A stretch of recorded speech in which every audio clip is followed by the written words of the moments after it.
In this video, I have flipped 100 unusuals for profit in Team Fortress 2. I've already done a part 1 and a part 2 of this series, but I'll repeat the new regulations in place on top of the old ones. I'm going to detail the entire process from the reasoning behind each purchase to the outcomes of the trades. Throughout the video, I'll be sharing specific information about each unusual item, including why I bought it and the sellability and performance. This video will help you take an in-depth look at trading strategies, market trends, and the POV of handling a large amount of items. At the end, I'll summarize my findings and the key takeaways from part 3 of this series. Hopefully, you can leave this video with a better insight of unusual trading. Now, before we start, I'll go over how I'm tracking everything. At the top, you're going to see the unusual's name. Then there's a table on the right to show the price bought, price sold, date sold, profit, and profit margin percentage. If the unusual name is highlighted in green, that means I know I've successfully sold it for profit. If the unusual name is highlighted in yellow, that means I'm still trying to sell the item as of this upload. If the unusual name is highlighted in red, that means I either sold the item for a loss, sold it for the same amount I bought it for, or I simply don't know what happened to it. I also have a picture on the left of the table for each item. Most items were sold on marketplace.tf. To determine profit, I'll divide the price I sold it for after tax by the price of keys at the time of the sale. They've dropped from over $1.8 to under $1.6 from the summer months to the winter months. I'll try to showcase a screenshot for each sale if I can, whether that be a marketplace.tf sale, Steam trade sale, or item trades. To make it easy for everyone from around the world to understand, I'll just say the full dates now instead of the old days, months, years method. Each sale is as of 31st of January 2024 to February 3rd, 2024. And take this video with a grain of salt. Nothing is actually 100% accurate here, but I know for sure the data I've collected is at least 95% accurate, which I think is good enough to suffice for a third educational video. Now that I laid out the ground rules for this experiment, enjoy the video. First off, we have a sale, a hot Snowflake Swirled War Paint field tested.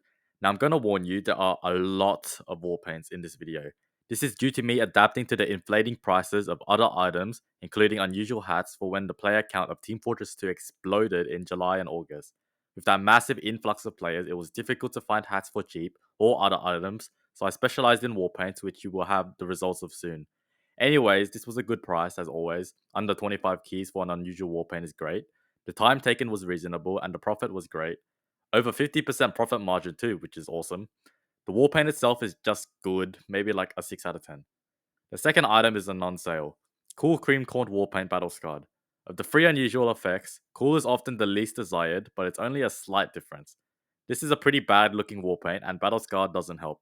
I think 59.99 can be possible. It just wouldn't make much of a difference to go to $50 or $55. So I'll just keep it around for a few more months, and if it doesn't sell, I'll just quick sell it to some bots. Here we have an Isotope Gifting Man's Wrapping Paper War Paint, field tested. This war paint is quite mediocre as most items from Winter 2020. Isotope is always a good thing, as it often boosts the price by $5 to $10 on low tier unusual war paints. Even though it has been listed for over 200 days, I still think $69.99 is possible. I'll just hold it like the last war paint. Here we have an Isotope Chili Autumn war paint minimal wear. There's not much to say, it's just a pretty decent war paint, and it's sold fast as well. Here we have a cool Peppermint Swirl war paint well worn. This war paint is okay, but it's definitely low tier. I would have expected it to sell for $59.99, but I'll just hold it until it indefinitely sells or just re-quick sell it. Here's an Isotope Sunriser war paint field tested. Even though it's field tested, this mercenary grade war paint is great looking. That's an amazing profit margin for only 15 days as well. Next is a hot Totally Boned war paint field tested. This war paint is actually nice, but I'm very surprised it hasn't sold yet. It's probably due to market competition, but if I was a potential buyer, I'd eye up this one. Here's a cool gingerbread winner war paint, factory new. It looks great, but being unsold for 200 days is telling me something. Maybe I should drop it to $99.99 to fetch a sale. Although it did get $119.99 last week, so I don't really know. Next is an Isotope gingerbread winner war paint, well worn. I should realistically drop this to $64.99, and I will.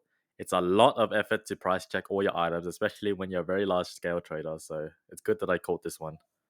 Now you're about to witness the best trade of this video. I managed to pick up a hot leopard printed war paint, well worn, with the white tiger pattern for extremely cheap. Maybe a month or two later, this guy adds me and wants to swap his field tested one, which I think had a white tiger pattern as well, but I'm not sure. And he added 10 keys. Like, what? He's willing to overpay for my unusual. That's the exact same, but a worse condition. I then sold this field tested one for a lot, resulting in a massive 308.8% profit margin, which is absolutely insane, and it only took 4 months. Sometimes you get really lucky in trading, and this shows. Now back to reality. We have an isotope anodized aloha war paint minimal wear. This war paint looks decent, but it's been unsold for a while, and seeing it being listed at $64.44 most definitely means someone has been undercutting me, and I've definitely been trying to match their price. Next is an isotope tiger buffed war paint field tested. I can't remember if it was a white tiger pattern, but this is an awesome profit margin in just 48 days. It really shows how you have to adapt to the market when your niche is not the current meta in trading. Here's an isotope bamboo brushed war paint minimal wear. It looks pretty good and the profit is nice. I'd definitely be willing to wait half a year for an unusual to fetch an 80% profit margin. But if you have a smaller inventory, you can't afford to wait to let your items sit there, and thus, you have to be active. Next is an isotope Searing Souls war paint field tested. My opinion hasn't changed from other videos. I think this war paint is very overrated. I'm very shocked to see it sell for literally $90 in under 2 months when it seems like it would get a maximum of $65 to $70. But you always have to raise the bar high initially to see if you get lucky and drop it down to secure a sale at all. Here's a hot Merc stained war paint well worn.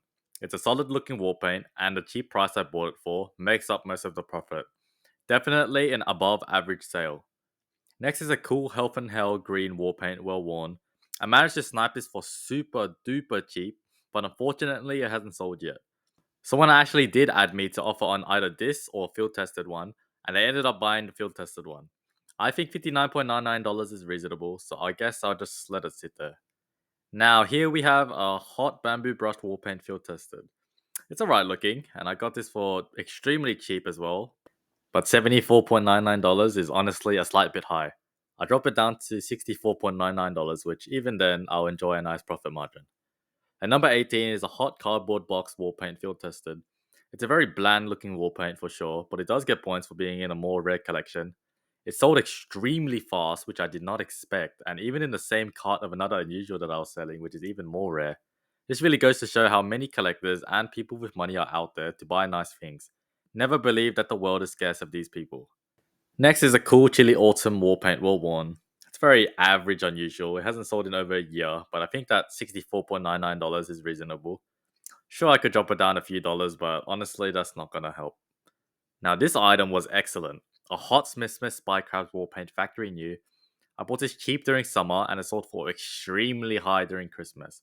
I'd normally sell this for about $120, but I had a feeling someone would love this and pay any price, and I was right. One of the best sales in this video for sure. Now here's an isotope tiger buffed wall paint well worn. It hasn't sold for a while, especially with this high price, but the white tiger pattern. I'm just hoping some rich person sees it and picks it up, leading to a massive profit margin for me. I'll let it just sit there for longer, I guess. It wouldn't really hurt. And these Jungle Inferno wall paints are only going to get more expensive anyway. Here I have an isotope anodized aloha wall paint. Nothing really special, just a good profit for a long term hold. At number 23 is a Hot Cookie Fortress wall paint field tested. I could drop the price a few dollars, but it won't help, and it will slash down my profit margins. This wall paint seems to be pretty bad as it's quite more expensive than other wall paints because it's Commando purple grade, but the visual appeal isn't there. Next is a cool leopard printed wall paint minimal wear. It has no special pattern, but it's such a good wall paint and from the older collection that I believe it'll get more expensive. I'll just let it sit there for longer. It probably would have sold by now if it was isotope or hot, but whatever. Here I have an isotope pumpkin plastered wall paint battle scarred. It's actually quite a nice commander grade Halloween wall paint, but battle scarred is definitely a turn off. $79.99 is pretty high for this. I'll drop it down to $69.99 for now, and maybe even less if it hasn't sold yet. Next, I have a cool pumpkin plastered wall paint well worn. It's unsold, and this price is very high as well. I just matched the other seller at $78.95 6 months ago, but it's definitely time to undercut to like $64.99 to give myself a chance of selling this. Finally, item number 27 is the first unusual hat, a Stormy Storm Old Geezer. I originally had this as a red because I forgot to track the sale into my spreadsheets, but nonetheless, after digging a while, I saw it sold for a fat 75% profit margin in only a month.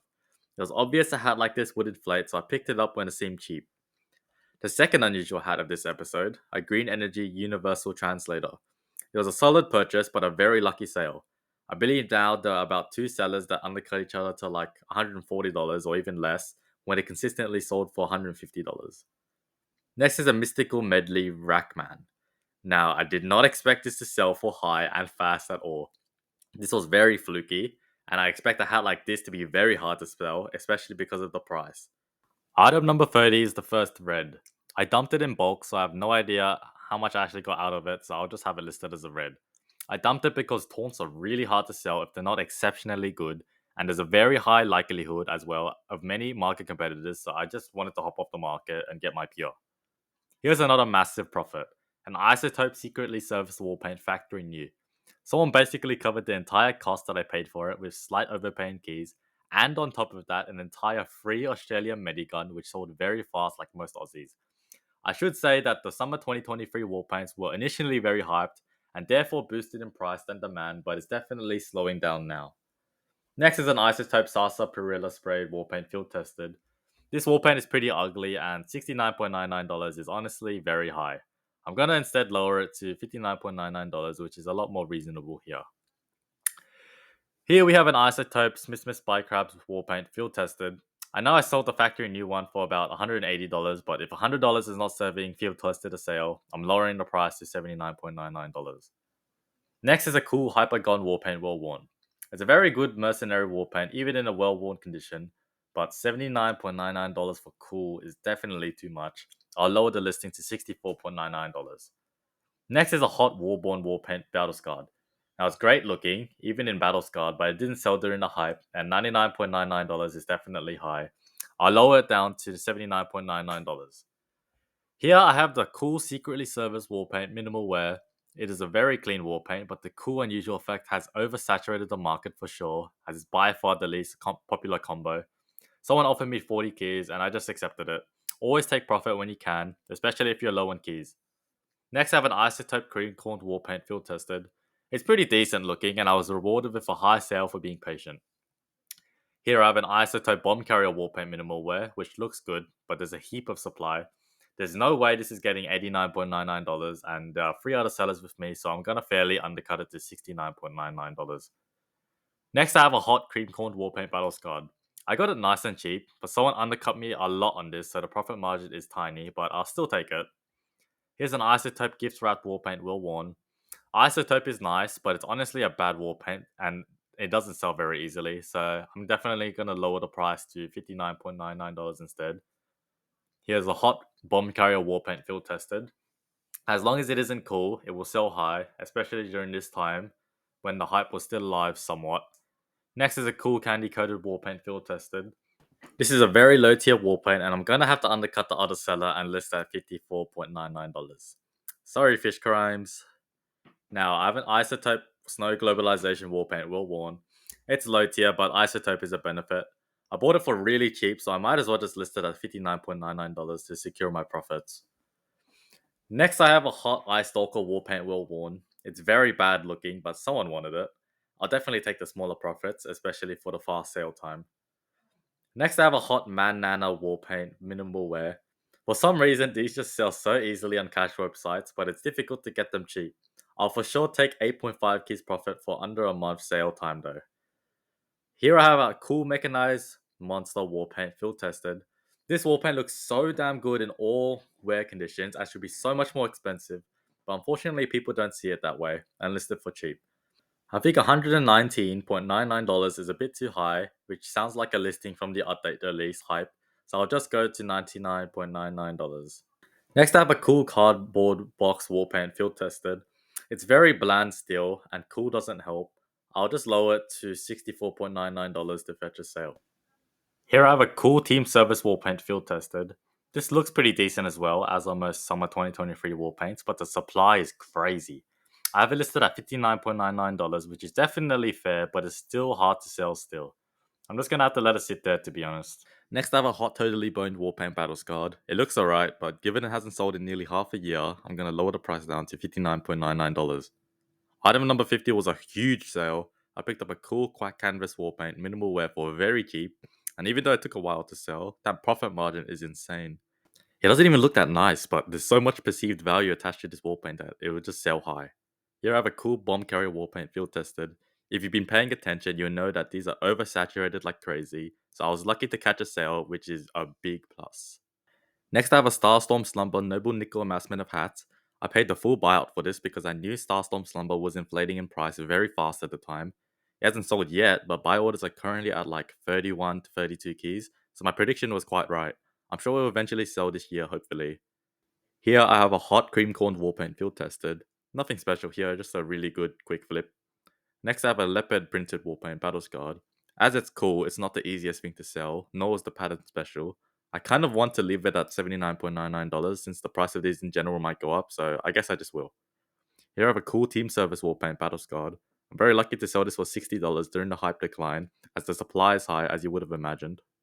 Next, I have an Isotope Bomb Carrier Warpaint Minimal Wear. It looks pretty decent, and I think the price is fair, so I don't want to move it, but it is a bit unlucky to not sell this sooner. Here I have an Isotope Secretly Serviced Warpaint Minimal Wear, which was a crazy sale. This was when they were still really hyped, and some rich collector just probably just picked it up and was like, yeah.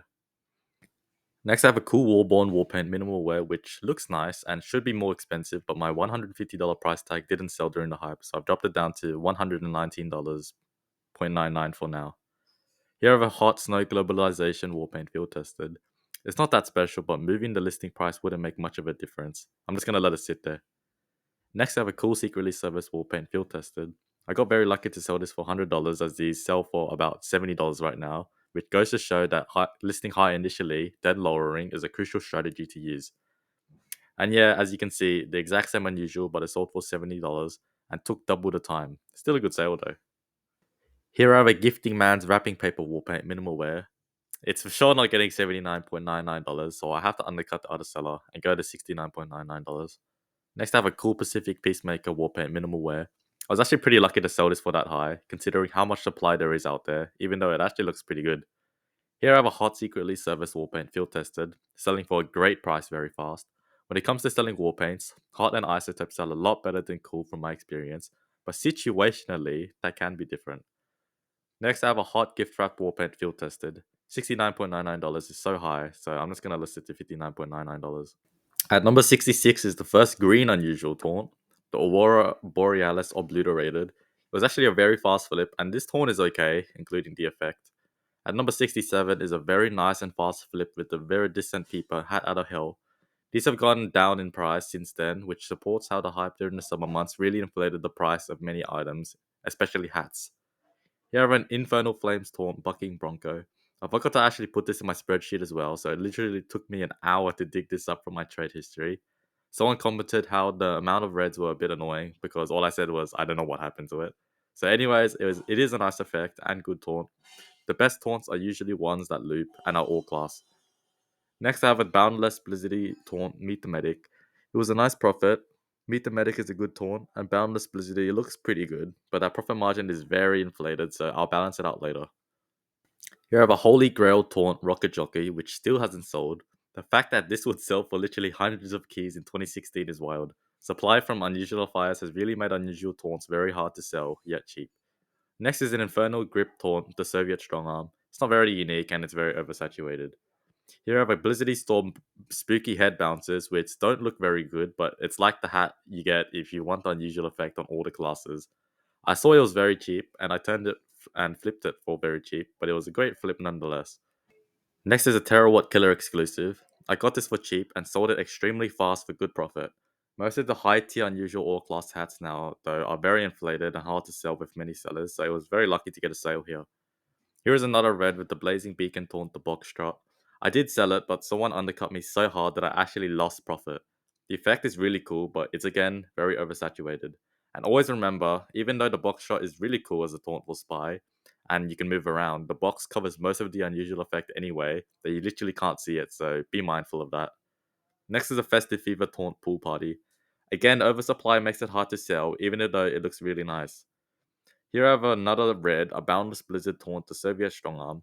It would have been hard to sell, so I just donated it during Christmas in good spirit, and I don't mind. I'm factoring it in though to counterbalance the inflated profit margin percentages of other cheap items I sold, so that the final average isn't skewed by a few select items, which isn't representative of every sale. Next is a festivized formation taunt the Table Tantrum. I don't need to say it again, you already know why it isn't selling. Here I have a mysterious mixture taunt by Alive. It actually did manage to sell quickly, and the profits were very reasonable. Next, I have a Terawatt Hive Minder. It's not that good looking, and it's very susceptible to inflated buy orders, but even for 137 days, that's a great sale. Here I have a Rising Rituals, the Skating Scorcher. It looks so good, but again, supply. Next is an Isotope Gaudy Green Sniper Rifle field tested. Now, I would list this at like $55, maybe even $50, but it has sold in the past for $75, so I kind of want to keep it there, but it is kind of unrealistic. So I'll just go in the middle at $64.99 and see what happens. Here I have a Pyroland Daydream Winter Wrap Up. This item isn't the easiest to sell and had lots of competition. My key supplier at this time was so scarce that I resold it.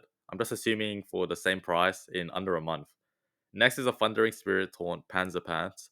The Panzer Pants is a great taunt for Soldier, but again, you know why it hasn't sold. Here I have a Charged Arcane Taunt to Scooty Scoot. A great taunt, but not a crazy effect. I definitely should have bought so many taunts because they're not selling at all. Next, I have a Devilish Diablo Archer Sterling. Now, this hat is terrible. The worst unboxable unusual you can get from, I believe, the Rainy Day collection. And I'm surprised it sold in just a week. It probably appealed to someone who liked the effect, but not the hat. Here I have a Midnight Sparklers Taunt Shanty Shipmate. It actually looked insanely good, and I bought it during the hype, hoping to resell at the recent sale price of like $55. But then supply crept it, undercutters crept it, and I was forced to drop it down so low that I actually lost profit. My risk didn't pay off, but it was definitely worth trying. I could have made over 20 keys profit, but it's fine. Next, I have an Acidic Bubbles of Envy Taunt the head case. This effect is usually actually a good one, but the taunt is trash, mainly because it lasts for less than like 5 seconds or something. Here I have a Squash and Twist Taunt Rocket Jockey. Very cool, but I don't need to repeat myself. Next is a Runic Imprisonment Taunt the Scooty Scoot. Yeah, don't buy these taunts. Here's a Linguistic Deviation Taunt Shooter Stakeout. It's actually a lot more expensive than most other taunts, even though the effect is honestly very lackluster compared to other effects. I don't think this will sell, but I'll give it more time nonetheless. Next is a Hollow Flourish Taunt, the Jijiri Drongo. This effect was considered really good when it first came out, but the demand just died. Linguistic Deviation Taunt to Carlton. I might as well withdraw this to keep. Here's a Holy Grail Taunt to Fuba Fanware. It's actually a fast sale, but that profit margin percentage you see there, especially with cheap taunts, is actually really high. Next is a Charged Arcane Taunt, Doctor's Defibrillators, which I also donated, but I also factored in the losses to counterbalance the percentages of other sales like the Fuba Fanware. Here's a Deep Sea Rave Taunt, the Victory Lap. I thought it'd sell, but of course not. The Victory Lap is an amazing taunt, but the Deep Sea Rave was just the limiting factor here. Blazed Brew Taunt Bucking Bronco. You already know. Next is a Sublime Snowstorm Taunt, the Skating Scorcher. This taunt is usually really good, especially when you initiate the taunt in game. It spawns like a snowflake effect, regardless of what effect it has. Anyways, I saw that it was cheap and then listed it really high because it themed so well, and actually did end up selling really fast for a really high price. Here's an Ancient Spectre Twisted Topper. I'd only go for these unusuals if the market is relatively empty and the margins are good. The penultimate unusual, an arcane assistance taunt to Meet the Medic. This effect is actually really cool and unique. It definitely stands out amongst other taunts to sell very good, and Meet the Medic is a good taunt as well. The margin percentage is inflated, but the profit was great. And at last, unusual number 100, the Isotope Woodsy Widowmaker SMG field tested. I was wondering why it sold for so high considering it's an SMG, but the professional kill streaks make sense. SMGs are of course the worst unusual weapon there is due to the unboxing of 2015 weapon cases, making them so common. And now that you've watched me talk about every unusual in this video, I'm going to shock you with the results. This episode, unusuals had between 207 to 161 days to sell. I spent a total of roughly 2,155.92 keys, which is lower than every other episode so far. I only sold 44 out of 100 unusuals, which is also the lowest by far as well, due to me having to buy mainly war paints and taunts instead of inflated hatch, which were hard to sell. I only did have 6 out of 100 red unusuals though, which is also the lowest, but it's a good thing of course. This episode's profit was by far the highest at roughly 734 keys, over 220 keys more than in part 1 and part 2. The average profit margin percentage was a whopping 59.9%, which is over 10% higher than the first 2 episodes as well. And all of this profit, more than the other episodes, yet it took longer than part 1 and exactly the same average in part 2. This episode really showed how being adapted to TF2's dynamic economy really helped me make more profit even though I spent less keys. And that brings us to the end of our deep dive into the world of trading now 300 unusuals in Team Fortress 2. I hope this journey through each unusual, the strategy behind acquiring them, and the outcomes of these trades has provided you with practical insights and a clearer understanding of the dynamics involved in bulk trading. If you found this analysis helpful or it has inspired your own trading strategies, please leave a like and share your thoughts in the comments below. I'm interested to hear how you might approach a similar venture or any questions you might have about this experience. Don't forget to subscribe for more content like this where we explore the intricacies of TFT trading in a factual and detailed manner. And if you want to stay updated with future videos, hitting the notification bell will ensure you don't miss out. Thank you for watching, and as always, happy trading and good luck on your own TF2 journey. Until next time, see ya.